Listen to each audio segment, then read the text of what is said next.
자, 다음은요. 나라박 소식으로 좀 가보겠습니다. 중국과 미국과 관련된 얘기가 각각 준비되어 있는데 먼저 중국이에요. 중국 또 역사 왜곡이다. 공청단. 공청단은요. 중국 공산주의 청년당, 그러니까 중국 공산당 하부 조직이죠. 청년 조직입니다. 그럼 이 공천당 출신 나중에 중국의 지도자들이 되는 거예요. 그리고 엄청나죠. 조직원이 뭐 한 8천만 명 뭐 이런 얘기까지 있습니다. 엄청난 숫자의 가입자가 있는데 공천단이 이런 얘기를 했습니다.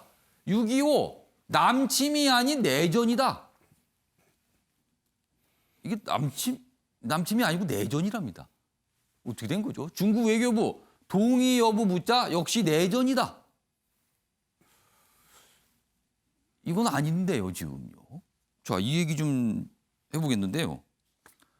김병민 교수. 네. 일단 이해가 안 되는데 내전이라고 하면 중국 주장대로 내전이라고 하면 그럼 네. 중국이 왜 개입했습니까? 내전에? 그렇죠. 그리고 유엔군이 왜 개입했겠습니까? 그러니까 중국이 왜 북한을 도와서 개입을 한 거예요? 내전에 그러면? 그러니까 지금 명백하게 유엔에서도 이 예. 문제에 대해서 이 북한이 대한민국을 침략했던 남침에 대한 내용들을 분명히 기술하고 서술하고 있습니다. 그리고 이 북한의 침략으로부터 또 중공군의 참전으로부터 자유진영의 이 국가를 구하기 위해 유엔에 있는 전 세계 수많은 국가들이 모여서 함께 피를 흘리고 자유를 지켜냈던 그 지난 역사를 왜곡하고 있는 시점이고요. 이게 비단 공산주의 청년단 혼자만의 목소리를 높이는 것이 아니라 시진핑 주석의 발언이라든지 중국 전체적으로 역사 문제들을 조금 미중 간의 갈등으로 끌고 가면서 과거의 문제를 왜곡하게 되는 모습들이 보이게 되는데 우리 정부가 이 문제는 보다 단호한 대처 그리고 얼마 전에 우리 외통위원장 송영길 위원장 같은 경우도 이 문제에 대해서 단호한 목소리를 냈더라고요. 예. 적어도 국가의 역사와 국격에 관련된 일이니만큼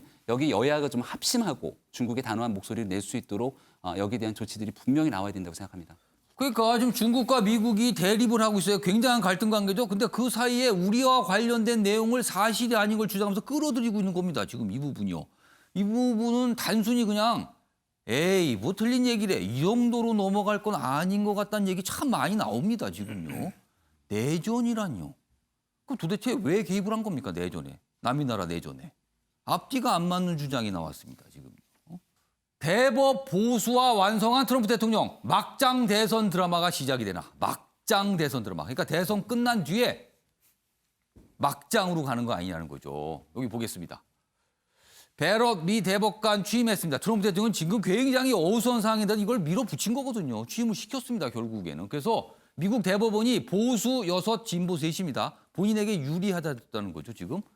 자, 여기 보면 각 지지층 결집 속에 대법원 놓고 전쟁 가능성까지 나온다. 그리고 이 기사는 전체적으로 뭘 하냐면요. 대법원이 나중에 대선에 대해서 불복이 있을 경우 판단해야 되거든요. 만약에 트럼프 대통령이 패배했을 경우 트럼프 대통령이 불복 제기를 하고요.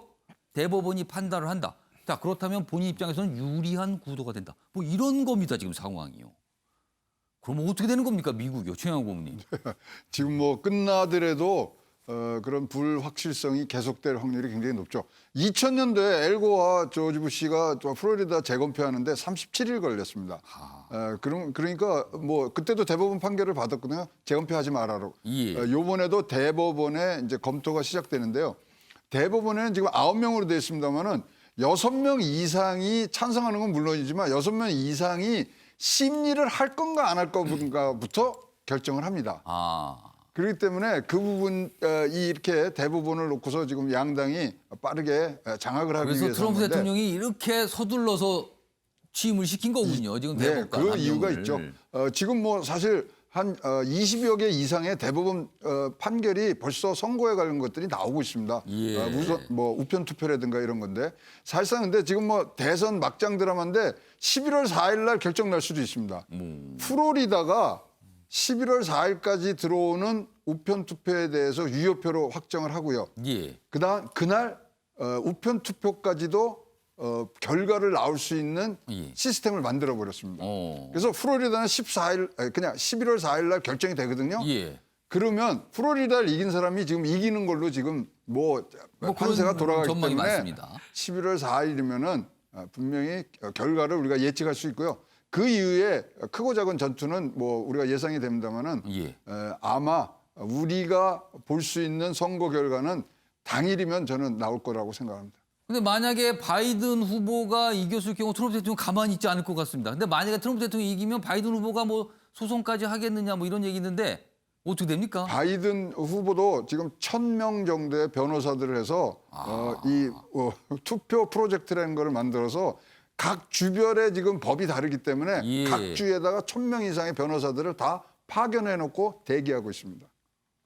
그럼 대선이 끝나도 이게 소송전으로 가서 끝난 게 아니다가 될 수도 있다는 거네요. 큰 고비를 넘긴 거고요. 12월 8일이 굉장히 중요한데 세이프 하버데이라고 그래서 예. 선거인단이 누굴 찍을 것인가를 표명을 해야 되는데 예. 그 전까지 뭐 해결이 되면 되지만 그 이후로 가면 굉장히 길어집니다. 그럼 만약에 이렇게 대법원까지 가게 되고 아까 보셨죠? 뉴욕의 모습. 저런 극한 모습 더 심해질 수 있다. 이런 걱정이 지금 미국 내에서 계속 나오고 있다고 합니다. 심상치 않습니다. 지금 분위기가. 자, 아침의 매일 경제 오늘 많은 주제 다뤄봤습니다. 여기서 마무리하겠습니다. 시청해 주신 여러분 고맙습니다.